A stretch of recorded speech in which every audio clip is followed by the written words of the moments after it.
on sait quelle place a occupé et occupe la commune de 1871 en France, à la fois dans l'imaginaire et la culture politique. Il ne m'appartient pas ici de refaire l'histoire de cet épisode important de l'histoire politique en France, qui a en fait duré 72 jours, mais qui a marqué tellement la conscience des Français.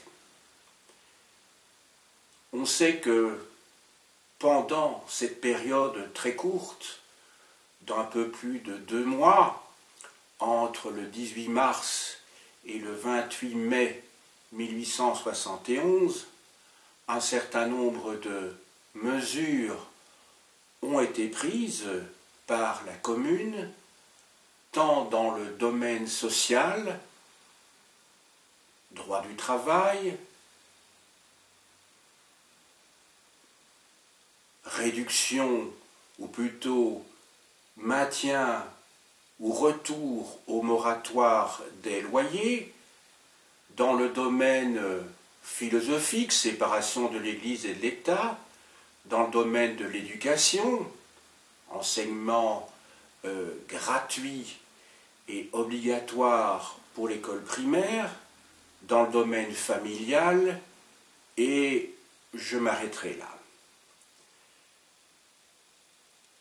Le sujet que je voudrais aborder avec vous aujourd'hui est beaucoup plus restreint. Il s'agit de traiter des francs-maçons et de la Commune de Paris. C'est un sujet à propos duquel on a pu gloser, et il s'agit de démonter une légende. Quelles sont tout d'abord les sources ou la source principale dont nous disposons pour aborder cette thématique?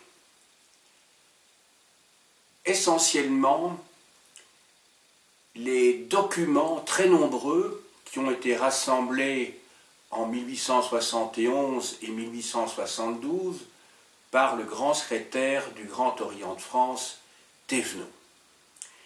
Ces documents sont accessibles à la Bibliothèque nationale de France. Mon souhait ici est d'aborder une double problématique. Tout d'abord, celle des institutions maçonniques elles-mêmes, et ensuite, il s'agirait et surtout de comprendre le processus de radicalisation d'une partie des communards face à l'attitude de Versailles, c'est-à-dire d'Adolphe Thiers, chef du gouvernement, chef de l'exécutif, de ce régime qui est mis en place après la défaite de la France face aux Prussiens. Mon plan comprendra 2 grandes parties. La première partie concernera bien évidemment la situation à Paris.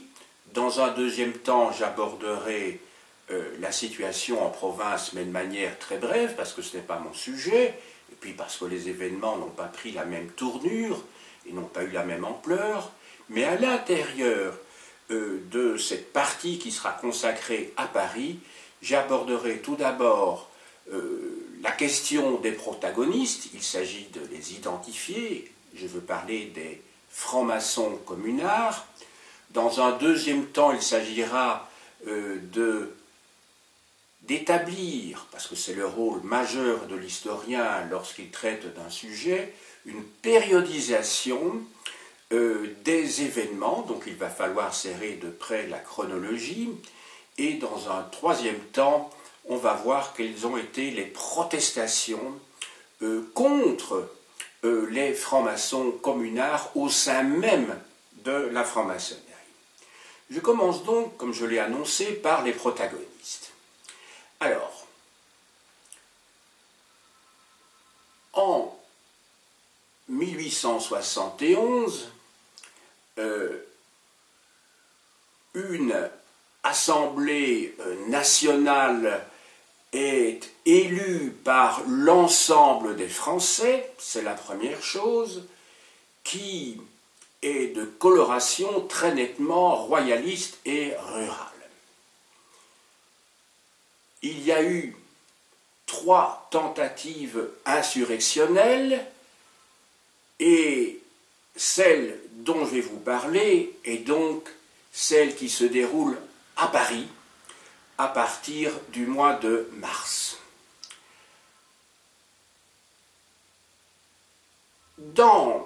À la commune, c'est-à-dire au sein du conseil communal ou du conseil municipal de Paris, qui se proclame commune, il y a différents groupes qui sont présents. Il y a des blanquistes, des insurrectionnalistes, autrement dit, il y a des jacobins, il y a des radicaux, il y a des internationalistes et il y a des proudhoniens. Tous ces groupes, en fait, se situent à gauche. Les conseillers municipaux, donc ceux qui sont membres de la commune au sens strict, donc du conseil municipal, du conseil communal parisien, eh bien tous ces conseillers sont très clairement à gauche et ont donc une coloration politique qui est tout à fait opposée à celle des députés qui ont été élus à l'Assemblée nationale qui va siéger à Versailles. On se situe donc dans un contexte où Paris et la province ont voté dans des directions différentes et tant Adolphe Thiers d'une part que les communards d'autre part tirent leur légitimité d'élections différentes. La première est la légitimité républicaine, puisqu'il y a eu des élections qui ont bien eu lieu au niveau national, et en face de cela, il y a donc des élections à un niveau communal, des élections qui vont conduire à l'installation donc d'un comité de type révolutionnaire, comme ça avait été le cas donc en 1793 au plus chaud de la Révolution française. 2 légitimités donc différentes. Je vais me limiter ici plus précisément au peut-être un tour d'horizon général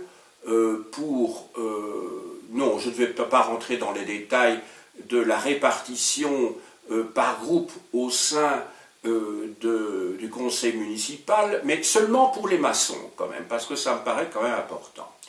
Un quart des maçons sont, plutôt plus exactement, le conseil municipal, la commune, est composé de 70 membres, dont un quart sont des francs-maçons. Donc ce n'est pas négligeable. 25% des conseillers municipaux sont des francs-maçons.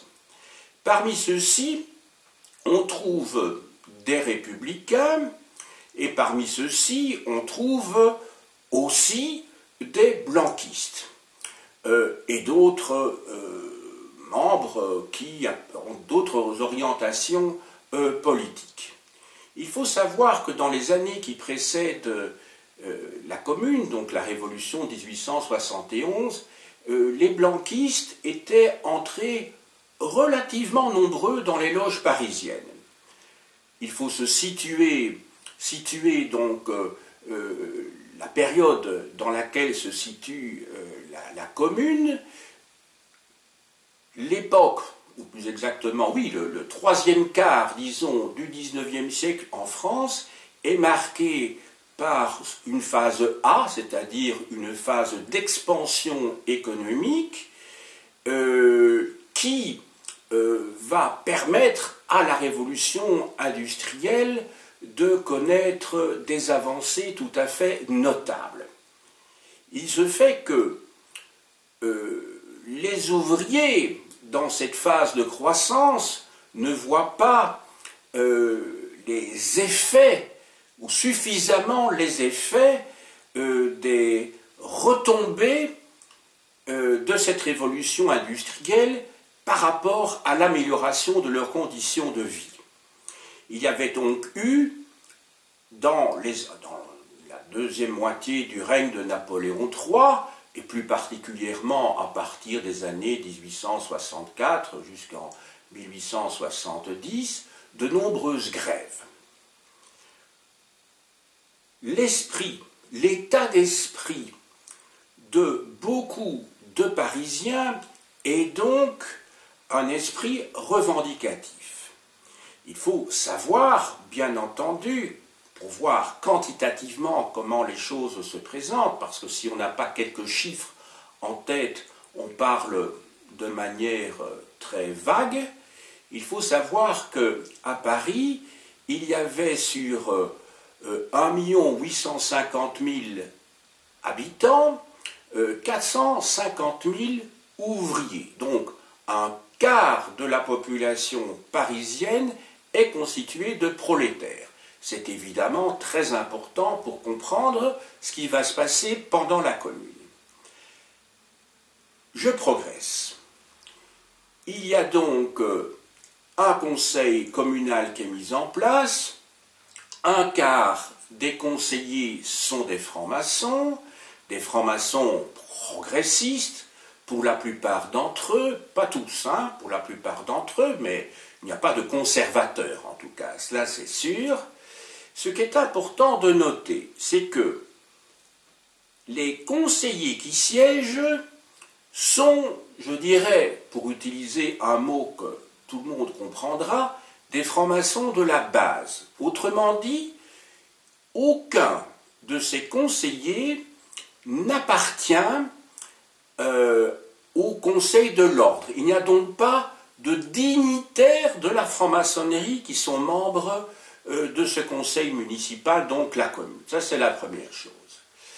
Il n'y a pas non plus, et il faut, comment dirais-je, dégonfler une bautruche ici, un ballon de bautruche, c'est que il y a un certain nombre de communards très connus qui ne deviendront maçons qu'après la commune. Donc à ce moment-là, ils ne jouent pas un rôle en tant que francs-maçons communards. Parmi ces futurs francs-maçons, ces futurs initiés, il y a Jean-Baptiste Clément, bien connu, et Louise Michel. Je crois que ça vaut la peine de le dire, parce que souvent on mêle tout, et du coup, on manque de rigueur, et on a une vision, comment dirais-je, édulcorée des événements qui se produisent à cette époque-là. Maintenant, voyons la chronologie. Les francs-maçons, en fait, ont joué un rôle, ou en tout cas se sont exprimés publiquement à deux moments de la commune, principalement, bien entendu, principalement. À quel moment? Pendant la deuxième semaine du mois d'avril et pendant la dernière semaine du mois d'avril. En effet, la première semaine du mois d'avril, plus le 21 avril, donc là je déborde un tout petit peu, nous débordons un tout petit peu, donc la deuxième semaine du mois d'avril est caractérisée par la conciliation. Donc c'est une période de conciliation. En revanche, la quatrième semaine du mois d'avril est caractérisée par un échauffement des esprits qui va conduire une majorité de francs-maçons de nouveau de la base à se rallier à la commune. Donc on va essayer de comprendre maintenant comment tout cela s'est passé, parce qu'il y a des explications bien entendues. Première période, donc, c'est la période qui couvre en gros donc, la deuxième semaine du mois d'avril. C'est une période pendant laquelle, je dirais, la base, si ce mot veut dire quelque chose en franc-maçonnerie, mais on va comprendre de quoi il s'agit très rapidement, eh bien, la base, donc la très grande, immense majorité des francs-maçons, est contrôlée par sa hiérarchie, c'est-à-dire par le Conseil de l'Ordre. On peut lire à ce sujet un texte qui date du 8 avril et qui est dû à un vénérable maître, le frère Sauget. Je rappelle qu'un vénérable maître, c'est donc le président d'une loge ou d'un atelier, les deux termes étant synonymes. Voici le manifeste, donc un extrait du manifeste du frère Sauget, qui est vénérable maître de la loge Les Disciples du Progrès, donc du Grand Orient de France. Il est approuvé par 12 vénérables maîtres, donc qui sont ses homologues, donc des présidents de loge, et 2 membres du Conseil de l'Ordre, qui sont proches du président de ce même conseil, qui s'appelle de Saint-Jean. Je cite, « La franc-maçonnerie maudit toutes les guerres et ne saurait assez gémir sur les guerres civiles. Arrêtez l'effusion de ce sang précieux et passez les bases d'une paix définitive qui soit l'aurore d'un avenir nouveau. » En cela, on peut dire que ces instances maçonniques respectent, je dirais, l'idée même qui a été énoncée dans les constitutions d'Anderson, qui date du début du XVIIIe siècle, pour lequel la franc-maçonnerie devait être le centre de l'union de tous les hommes sur Terre, tous les hommes de bonne volonté, probes et libres, qui ont pour vocation de devenir des maçons. On comprend bien qu'à ce niveau-ci, à ce moment-ci, la hiérarchie maçonnique souhaite à tout prix éviter la guerre civile entre, d'une part, les Versaillais, sous l'autorité d'Adolphe Thiers, et d'autre part, les communards qui sont dans une position insurrectionnelle par rapport au pouvoir central de Paris. Ça, c'est la première chose. Il est sûr que ce manifeste a été cautionné par le Conseil de l'Ordre parce que celui-ci a décidé d'octroyer 700 francs de l'époque pour sa diffusion. Donc là, il n'y a aucun doute. Il faut toujours se retourner vers les sources pour bien comprendre et constituer une explication qui ne soit pas seulement logique, mais qui soit basée sur des preuves, sur des sources, en l'occurrence ici, des textes.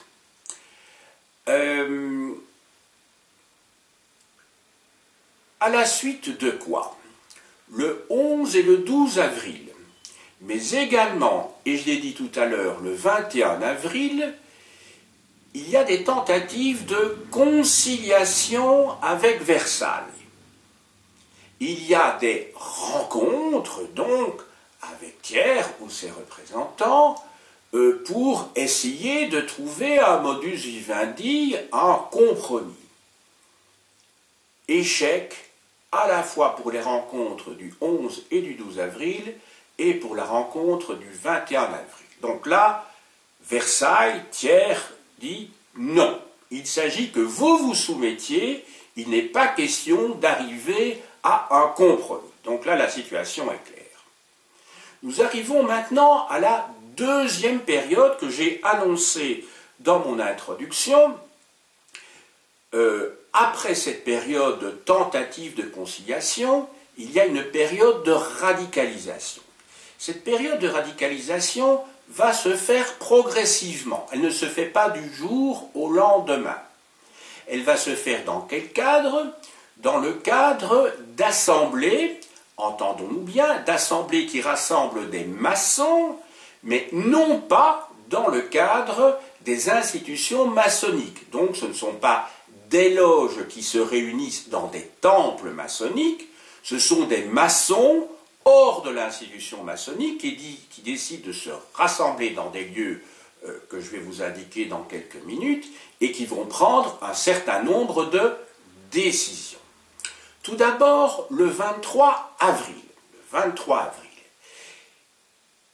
Ces maçons se réunissent dans des salles qui se situent aux Arts et Métiers et à la Redoute.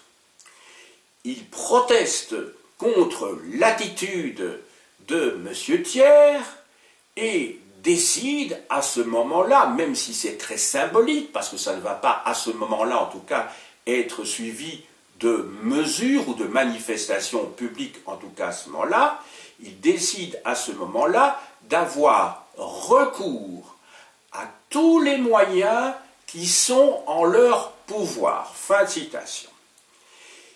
Il s'agit donc d'une décision prise par, décision commune, mais prise par deux assemblées de maçons.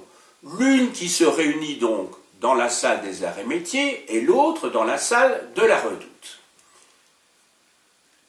3 jours plus tard, et là il s'agit d'un événement qui est très célèbre, le 26 avril, 3 jours plus tard, je le répète, nouvelle assemblée. Alors cette fois-ci, elle est célèbre, les maçons se réunissent donc dans la salle du Châtelet.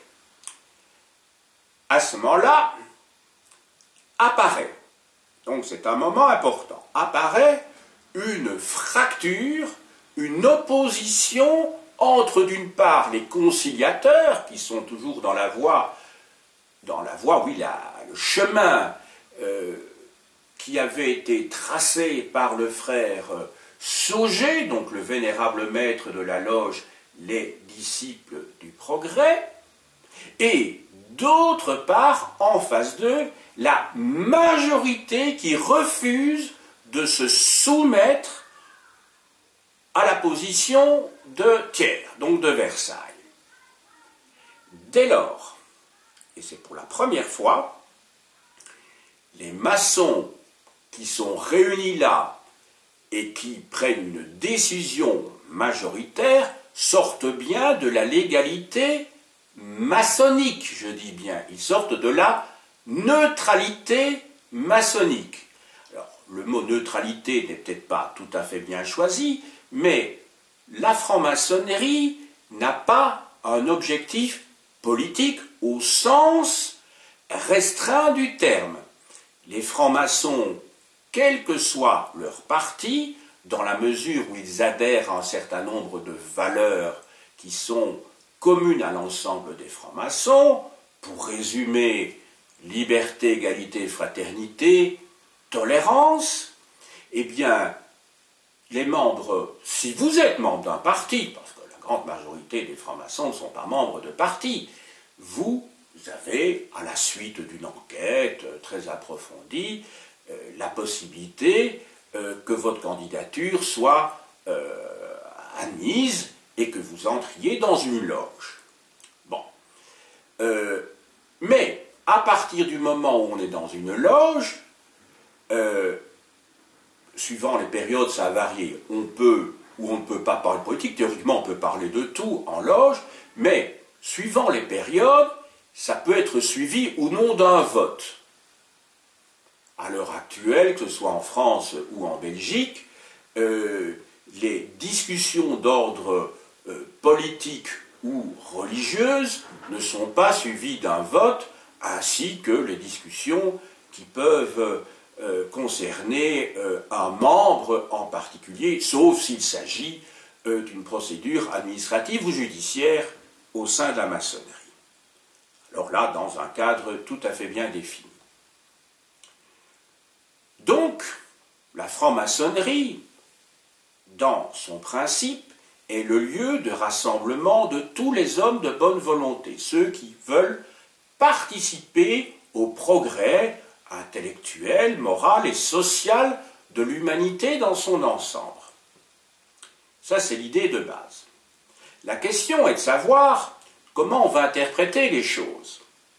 Suivant que vous êtes un homme de pouvoir, que vous occupez une fonction administrative élevée dans l'ordre maçonnique, vous allez, comme je dirais tout pouvoir, penser au discours des candidats à la présidence de la République en France entre les deux tours, ils ont tous un mot à la bouche, c'est l'idée de rassemblement, ce qui est logique, c'est l'idée d'un chef.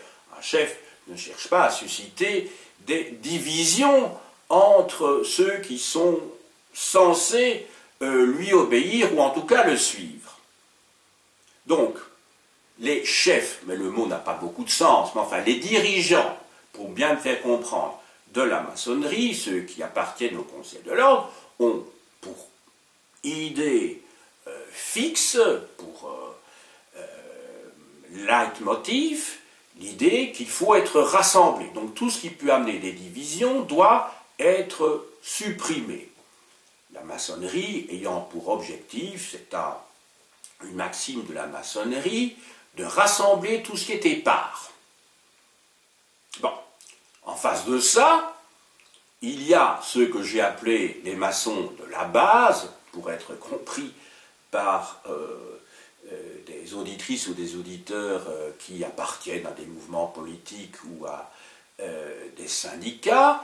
Les maçons de la base, eux, bien sûr, adhèrent à cette idée de rassemblement, mais ils ont plus évidemment que ceux qui se situent au sommet, ils ont une conscience qui est déterminée par, comme le dirait Marx, par les conditions matérielles qui déterminent leur vie sociale, et donc leur conscience sociale est déterminée. Je dirais que c'est le cas aussi d'ailleurs pour les maçons qui se situent au-dessus.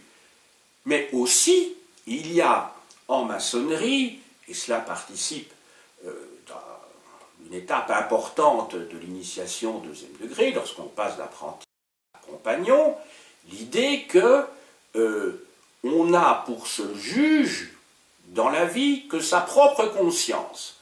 Autrement dit, on n'agit pas en fonction de ce que l'on vous dit de l'extérieur, mais c'est l'être humain, le maçon en l'occurrence, qui va déterminer son choix en pleine liberté en fonction de ce que sa conscience va lui dicter. Dès lors, on comprend que deux impératifs différents peuvent s'opposer en matière politique en loge, ou en tout cas en maçonnerie, et que cela peut poser des problèmes, parce qu'au fond, quand la franc-maçonnerie dit « on ne fait pas de politique en loge », mais entendons-nous bien, d'ailleurs on en faisait au XIXe siècle très largement, hein, bon, ça c'est une chose, mais quand on dit « il ne faut pas séparer les individus à l'intérieur, les frères à l'intérieur d'une loge », d'accord, mais enfin, la maçonnerie, lorsqu'elle veut le progrès de l'humanité, lorsqu'elle veut chasser l'obscurantisme, l'ignorance, le fanatisme, ben, ce sont des projets humanistes très beaux, mais qui sont quand même des projets politiques, qu'on le veuille ou non, hein, puisqu'elles excluent, puisque ce projet exclut un certain nombre de comportements, comme les comportements de racisme, d'exclusion de l'autre, qui sont défendus par certains partis. Donc on fait de la politique, qu'on le veuille ou non. Bon. Et donc, en fait, on va voir pendant toute la radicalisation une opposition, en fait, entre d'une part les maçons d'en haut et les maçons de la base. Donc, on est dans la période d'échauffement. Première réunion parallèle, puisqu'il y a deux sections parallèles qui se réunissent aux Arts et Métiers et à la Redoute, le 23 avril. On se souvient que cette protestation conduit à l'expression d'une opposition, mais qui n'amène pas de conséquences. Le 26 avril, là c'est un moment plus important, qui conduit à l'apparition de deux tendances, d'une part les minoritaires qui sont pour la conciliation, et d'autre part les maçons présents qui sont majoritaires et qui refusent de se soumettre à tiers. Alors, maintenant on passe à une étape qui est sans doute la plus connue, le moment où, le 29 avril, les maçons, suite à la décision précédente, se réunissent au cours du carrousel et, en passant par l'hôtel de ville de Paris, où ils sont reçus, poursuivent vers les portes de Paris et ils parviennent à atteindre la porte Maillot. La porte Maillot. Il y aurait eu, dans ce défilé, dans ce cortège, où ne se trouvent pas d'ailleurs que des maçons, il s'y trouvent également des compagnons, les compagnons du devoir, se trouveraient 6000 maçons, ce qui est un chiffre tout à fait considérable. Il ne s'agit pas donc d'un épiphénomène. Quand on pense que dans la commune de Paris, ceux qui étaient vraiment motivés par ce mouvement révolutionnaire, on a compté qu'il devait être 60 000. Donc ici, il y a 6000 maçons, plus que vraisemblablement, qui vont vers la porte Maillot. Et c'est un événement très important qui a marqué les esprits, en tout cas la légende de l'adhésion de la maçonnerie à la commune, ce qui n'est que partiellement vrai, et ces maçons vont planter sur la ligne de feu, en face de la porte Maillot, 65 bannières, ce qui ne signifie pas, contrairement à ce qu'on a pu le dire, qu'il y avait 65 loges. On ne sait pas combien de loges il y avait. Il pouvait y avoir plusieurs bannières à l'intérieur d'une même loge. En tout cas, ce qui est sûr, c'est que de nombreuses, plusieurs dizaines de loges étaient représentées à ce moment-là. Ici, on voit qu'il n'y a pas de dignitaire. Ben, ce n'est pas une nouveauté. Hein. Souvenez-vous de ce que j'ai pu vous dire tout à l'heure. Et d'ailleurs, je vous ai déjà dit qu'au conseil communal, donc à la commune, il y avait un quart de conseillers municipaux qui sont des maçons, mais que parmi eux, il n'y avait aucun dignitaire, c'est-à-dire membre du conseil de l'ordre. Donc pas de dignitaire. Les bannières sont plantées donc devant la porte Maillot.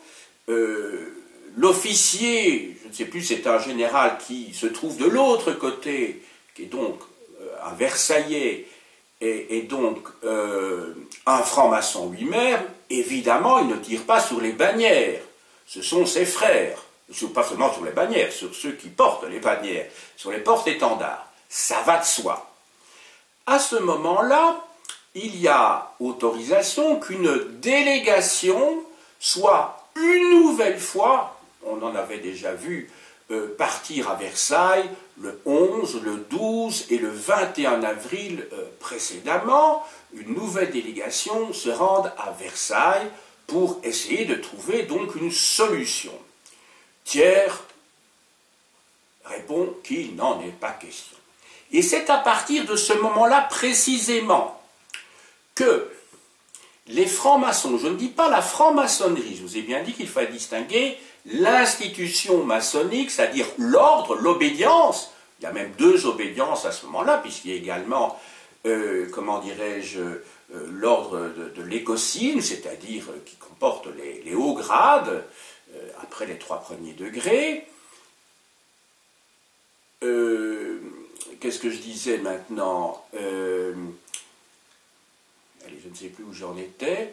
Donc, ils vont à Versailles. Thiers dit, pas question, hein, rien à faire. Et c'est donc à ce moment-là qu'il y a une radicalisation. Le lendemain, le 30 avril, il y a un ralliement de tous les maçons qui ont participé à cette marche et qui sont présents donc salle d'Ourlan, qui décide donc d'adhérer à la commune, c'est-à-dire au programme du gouvernement insurrectionnel, donc de ce gouvernement de la ville de Paris, qui considérait qu'il n'était pas seulement l'exécutif de la ville de Paris, mais aussi chargé, et qui s'était donné pour mission donc d'être l'assemblée représentative de toute la France, ce qui n'était pas légalement, puisqu'il n'y avait pas eu d'élection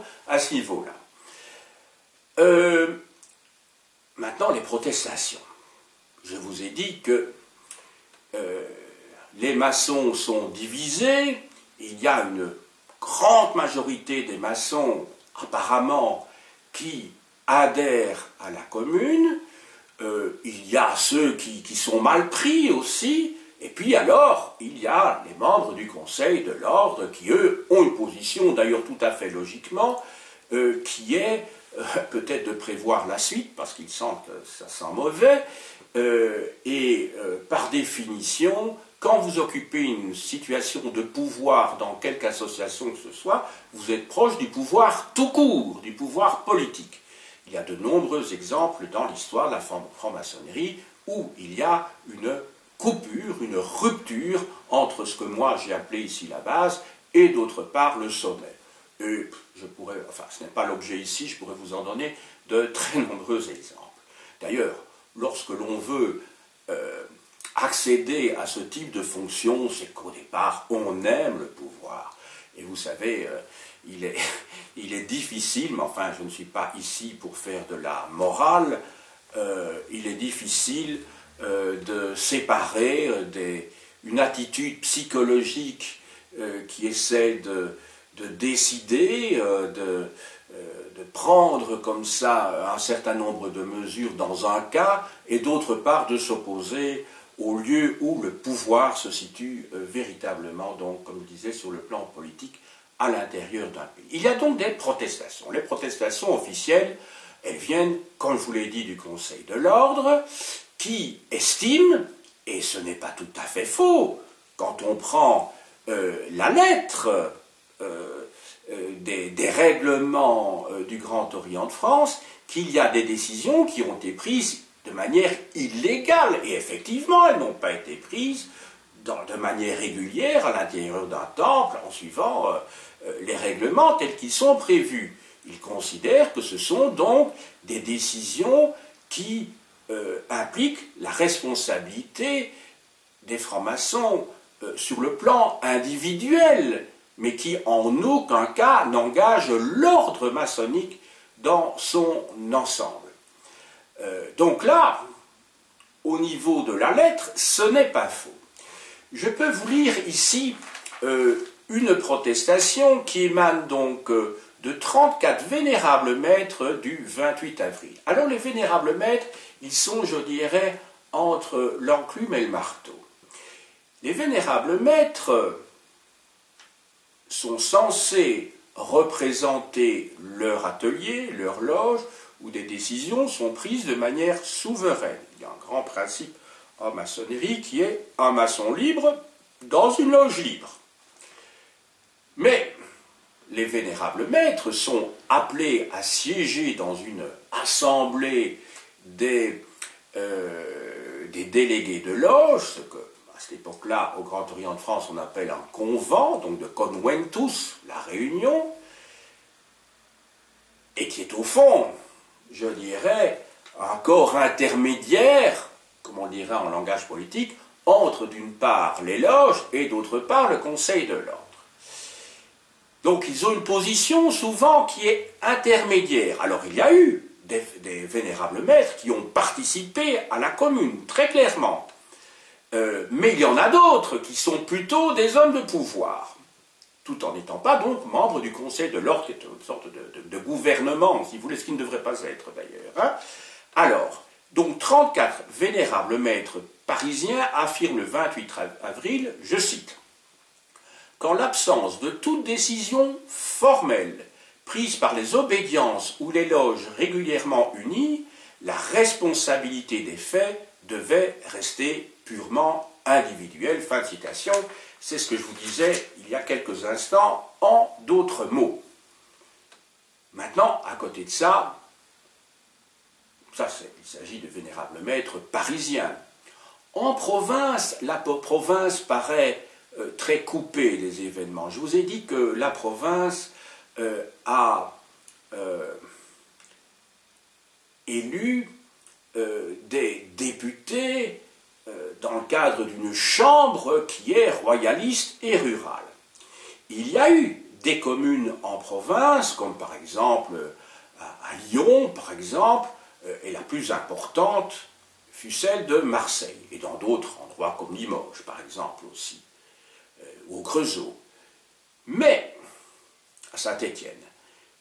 Mais il se fait que ces communes-là sont des petites communes qui ont été rapidement matées. Elles n'ont pas eu l'ampleur de la commune de Paris. Sauf erreur de ma part, d'ailleurs, Bakounine a participé à la commune de Lyon. Voilà. En province, il n'y a qu'une seule loge provinciale, donc pour toute la France, qui s'oppose très clairement à la commune. Pour le reste, c'est le silence. Il n'y a pas, ou s'il n'y a pas silence, en tout cas, il y a une volonté de conciliation. Mais il n'y a pas de, comment dirais-je, de volonté d'exprimer une répulsion par rapport à ce mouvement insurrectionnel. Ça me paraît important. Mais je vous l'ai dit, voilà, la situation politique est ce qu'elle est. Maintenant, sur le plan individuel, à Paris, il y a eu de nombreuses protestations contre la position des maçons qui, à leurs yeux, confondaient, enfin, aux yeux de ceux qui formulaient les protestations, les maçons qui confondaient franc-maçonnerie et mouvement politique.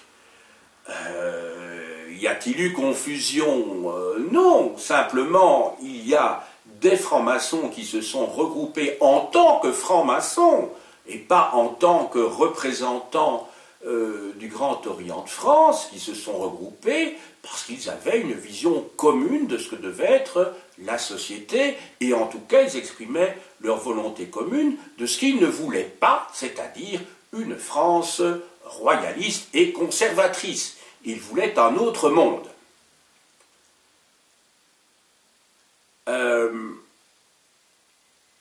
Ce qui est significatif d'ailleurs, parce que jusqu'à présent, vous avez remarqué que j'ai pas eu du conseil de l'ordre, je n'ai pas parlé encore du grand maître.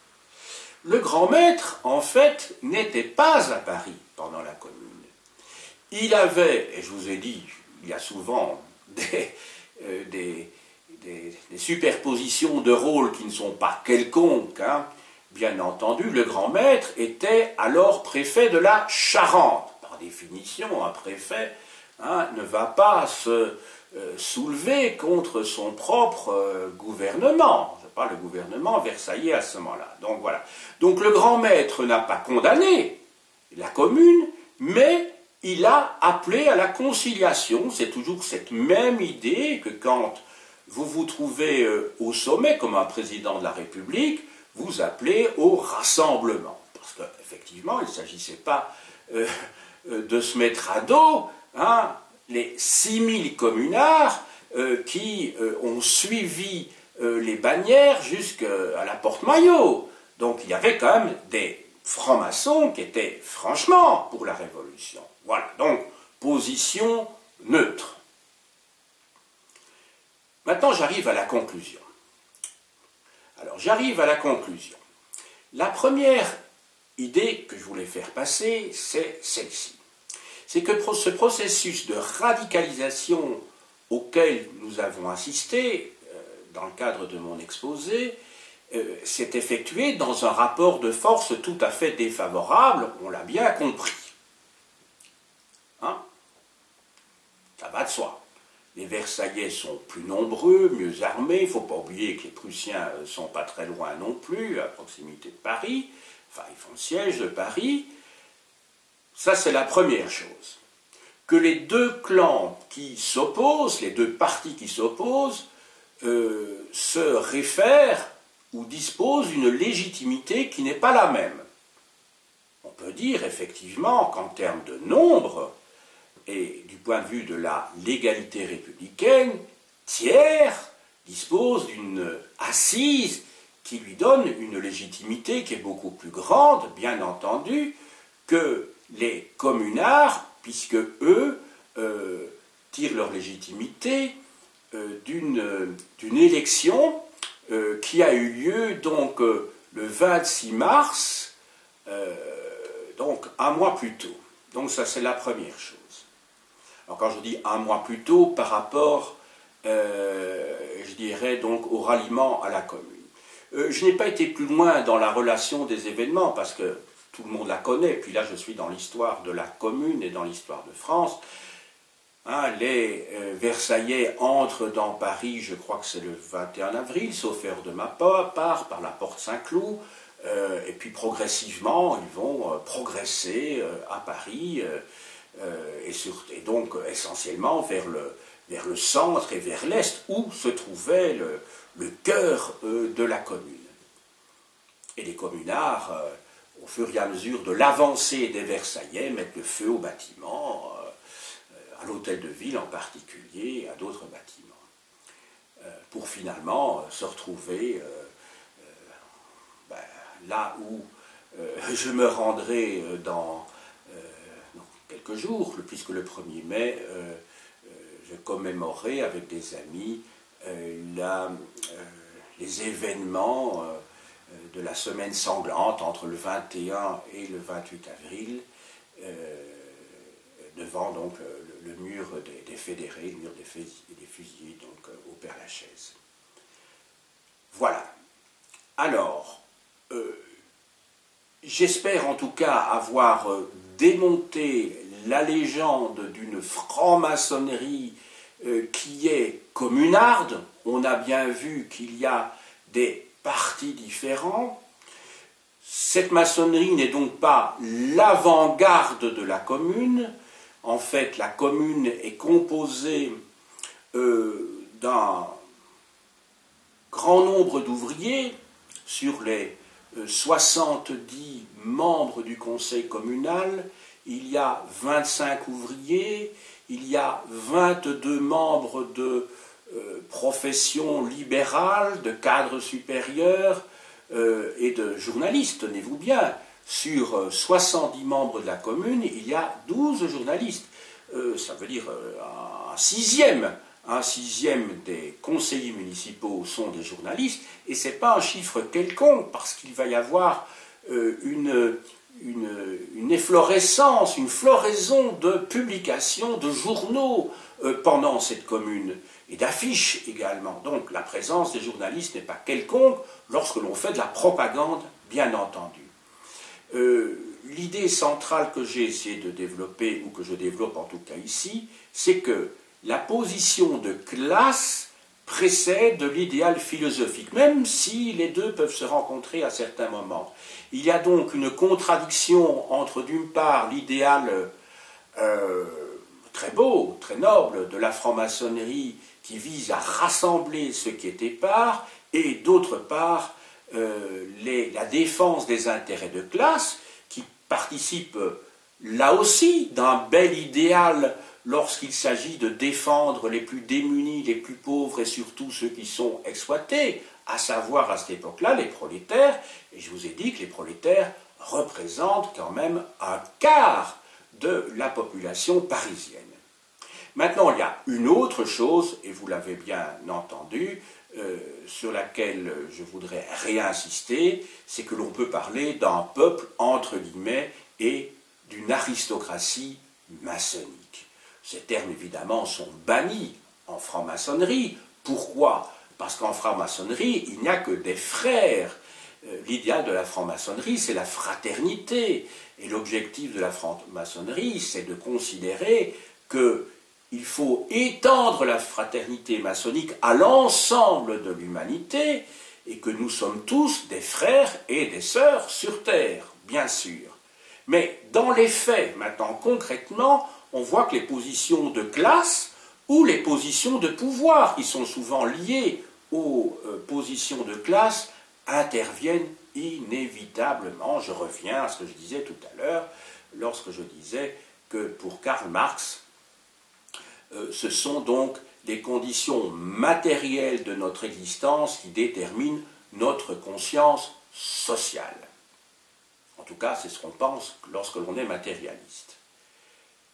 Conclusion. Pour la majorité des francs-maçons en France, il y a eu, après la Commune qui se termine dans le sang, donc le 28 mai 1871, pour la grande majorité des frères, il y a eu un malentendu entre des frères. Un malentendu. Évidemment, on peut considérer que c'est trouver une réponse facile, peut-être même jésuitique, qui sait, à une guerre sanglante quand même, puisqu'il y avait des francs-maçons aussi bien chez les Versaillais qu'à Paris. Et je vous ai dit qu'à Paris, il y a une distinction à faire aussi entre les francs-maçons révolutionnaires et ceux qui veulent à tout prix maintenir cet idéal de conciliation absolue. On a vu que le Conseil de l'Ordre, lui, a une position qui est une position de conciliation, mais on va voir, j'allais dire, son vrai visage, mais je ne voudrais pas avoir donné l'impression que je ne suis pas objectif dans mon exposé, mais il y a un texte qui nous informe très clairement. Tenez-vous bien, le 29 mai, c'est-à-dire le lendemain de la répression totale, de la fin de la Commune, donc le mur des fédérés dont je vous parlais tout à l'heure, hein, vous savez qu'il y a eu 20 000 fusillés à Paris, 20 000, et qu'il y a eu 40 000 personnes qui ont eu un procès, qui ont été jugées. Il y a eu près de 7 500 déportations, sauf erreur de ma part, en Algérie, en Nouvelle-Calédonie. Alors voici ce qu'écrit le Conseil de l'Ordre. Alors quand le Conseil de l'Ordre, vous vous souvenez qu'il voulait avoir une position de neutralité, voilà, on est tous, voilà, il ne faut surtout pas s'engager dans l'une ou l'autre direction, en tout cas en tant qu'ordre maçonnique. Alors là, en tant que Conseil de l'Ordre, on va voir qu'ils n'avaient pas eu de leçon à donner à qui que ce soit, parce que là, leur position est très clairement politique. Alors là, ils sortent eux-mêmes de la neutralité qu'ils affichaient précédemment. Donc, le Conseil de l'Ordre du Grand Orient de France, présidé par de Saint-Jean, dont il a été question lorsque j'ai parlé du texte du frère Sauger tout à l'heure, affirme que la maçonnerie, écoutez bien, alors là, je dirais, c'est le fin mot de l'histoire, je cite, est restée parfaitement étrangère à la criminelle sédition qui a épouvanté l'univers en couvrant Paris de sang et ruine, qu'il n'y a aucune solidarité, écoutez bien, qu'il n'y a aucune solidarité possible entre ces doctrines et celles de la Commune, et que si quelques hommes indignes du nom de maçons ont pu tenter de transformer notre bannière pacifique en drapeau de guerre civile, le Grand Orient les répudie comme ayant manqué à leurs devoirs les plus sacrés. Alors là, c'est pour ça que j'ai dit, hein, les masques tombent à ce moment-là, parce que là, l'idéal de fraternité, alors, disparaît complètement au profit d'une vision politique bien claire, c'est que le Conseil de l'Ordre se range du côté, dans son ensemble ici, il se range derrière M. Thiers, donc derrière les Versaillais, derrière un régime conservateur, derrière un régime royaliste, hein, où domine la défense de la propriété privée, et vous savez qu'il faudra attendre encore quelques années, 1877, pour que la République s'installe véritablement. Puisqu'entre-temps, on va avoir donc la présidence de MacMahon, qui était un président royaliste. Ce qui explique d'ailleurs la durée du septennat, qui était conduite à 7 ans. pour être sûr que, enfin, il y avait toute une série de démarches et pour que l'opinion publique évolue vers le rétablissement de la royauté, puisqu'il y avait aussi en plus de ça le comte de Paris qui faisait attendre sa décision, et vous connaissez l'histoire du drapeau blanc, hein, qui a fait tout échouer finalement. Bon. Alors, donc voilà ce que décide, voilà le texte du Conseil de l'Ordre du Grand Orient de France. Il n'y a pas de doute, les choses sont claires. Et le Conseil de l'Ordre propose que le convent, c'est-à-dire l'assemblée qui réunit les délégués de l'ensemble des loges, fixé en septembre 1871, étudie, je cite, alors là c'est encore plus loin, jusqu'à présent il s'agissait de répudier, mais la répudiation c'est quelque chose qui reste une sorte d'incantation. Alors je cite, donc le Conseil de l'Ordre propose que le convent étudie, je cite, les mesures à prendre au sujet des manifestations en faveur de la commune. Donc une étape est franchie, non seulement on les condamne verbalement, mais il s'agit de prendre des mesures par rapport aux francs-maçons qui ont adhéré à la commune, qui sont donc considérés comme des criminels. Hein, a été utilisé tout à l'heure. On a parlé donc d'une criminelle sédition. Et le Conseil de l'Ordre publie peu de temps après un ouvrage qui est daté de Paris 1871, Les francs-maçons et la commune, du rôle qu'a joué la franc-maçonnerie pendant la guerre civile. Pensez bien qu'il s'agit d'un ouvrage qui n'est pas très objectif et qui, effectivement, est du même ton. Alors, l'honneur va-t-il être sauf? Le convent, heureusement, n'a pas suivi. Alors le convent institutionnellement se situe donc entre le Conseil de l'Ordre, je l'ai expliqué tout à l'heure, et d'autre part les loges. Donc il a une situation institutionnelle qui fait que le Conseil de l'Ordre apparaît véritablement comme, j'allais dire presque le représentant, non, c'est le représentant de l'ordre établi, je ne vois pas comment le définir autrement, c'est le représentant de l'ordre établi, donc du pouvoir, des Versaillais à ce moment-là, et d'autre part, dans les loges, il y avait eu plus que de la sympathie, dans beaucoup de loges, pour la commune. Alors le convent, il est entre les deux, donc il ne va pas si loin, et lors du convent de septembre 71, qui avait été appelé, qui avait été fixé donc par le Conseil de l'Ordre, le frère orateur. L'orateur, c'est dans une loge celui qui détient les tables de la loi, qui vérifie si le règlement est bien appliqué. Donc le frère orateur Courbet conclut de la manière suivante, je cite, et je terminerai par là d'ailleurs mon exposé, « La franc-maçonnerie française, dans l'immense majorité de ses membres, ne s'est mêlée à nos discordes civiles que dans un but louable d'apaisement et de conciliation. » Donc c'est le dernier mot qui appartient donc à l'orateur, puisque lorsqu'il y a une réunion en loge, l'orateur est le dernier à s'exprimer. Après, l'orateur, on ne peut plus s'exprimer. Il s'est exprimé de cette manière-là, donc dans le Parlement du Grand Orient de France, qui est le convent. Alors, il me reste maintenant à vous montrer quelques livres qui permettront d'aller plus loin dans le sujet si ça vous intéresse. Je n'ai apporté évidemment que quelques livres ici. Alors, de Jacques Rougerie, qui est un grand spécialiste, La commune de 1871 en que sais-je. Ça, c'est pour le cadre général. Je vais peut-être mettre ça ailleurs. Voilà. Paris insurgé, la commune de 1871, dans la collection Découverte chez Gallimard, du même auteur.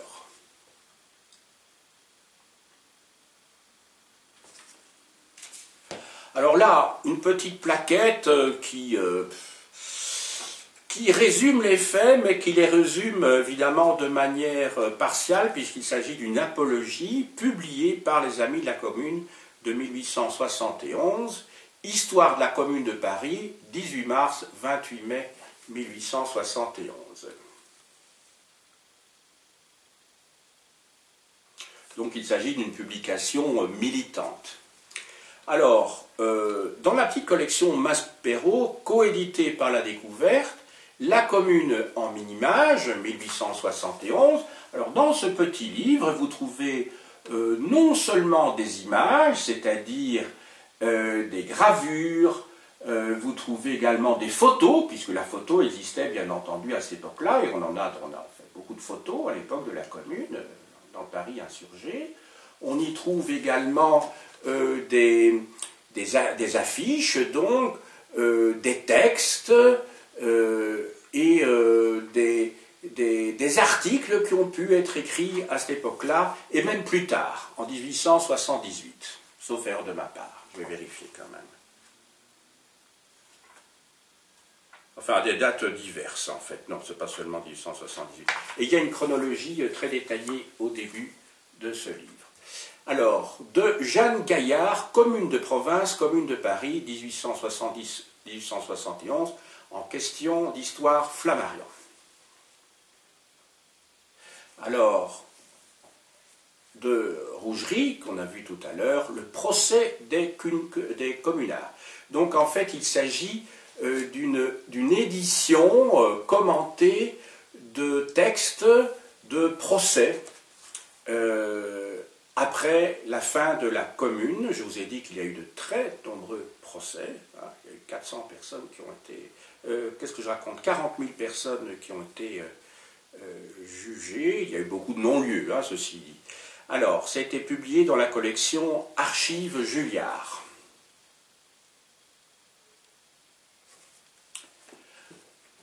Alors, un ouvrage célèbre, La guerre civile en France, de Karl Marx, édition Mille et une nuits. C'est une des dernières éditions les moins chères publiées, donc qui porte sur le sujet d'aujourd'hui. Vous pouvez aussi trouver une édition plus ancienne, c'est celle que j'ai achetée quand j'étais étudiant, il y a 40 ans, édition langue étrangère, Pékin, 1972. Donc c'était pour le 100e anniversaire de la Commune.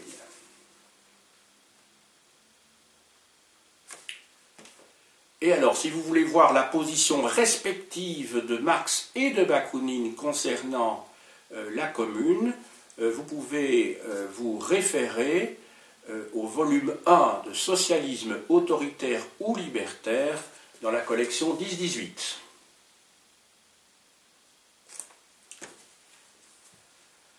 Maintenant, un ouvrage porte exactement le même titre que mon exposé, Les francs-maçons et la Commune de Paris, de Marc Vieillard, édition maçonnique de France.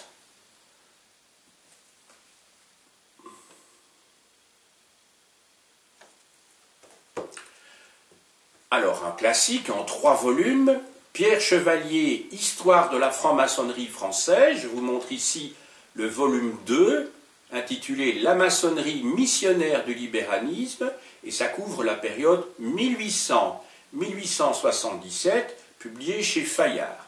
Alors, vous verrez sur cette couverture une gravure qui rapporte le moment célèbre, hein, qui a participé évidemment de la légende des francs-maçons communards, qui n'est pas qu'une légende, hein, je vous ai dit qu'il y avait des éléments tout à fait sérieux là-dedans, mais qu'on a repris parfois que cet élément-là et on en oublie d'autres.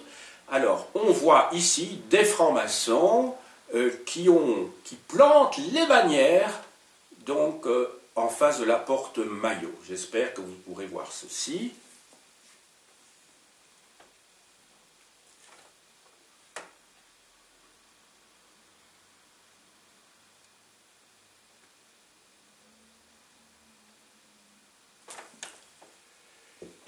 Et enfin, un ouvrage qui donne de très nombreux renseignements sur tous les sujets qui portent sur la franc-maçonnerie, un ouvrage qui fait près de 1300 pages, où vous avez à la fois des notices biographiques, des notices sur les institutions maçonniques, des institutions sur toute une série d'événements en rapport avec la franc-maçonnerie, et en particulier, ici en l'occurrence, la Commune de Paris. C'est le fameux dictionnaire de la franc-maçonnerie de Daniel Ligou, publié aux Presses universitaires de France.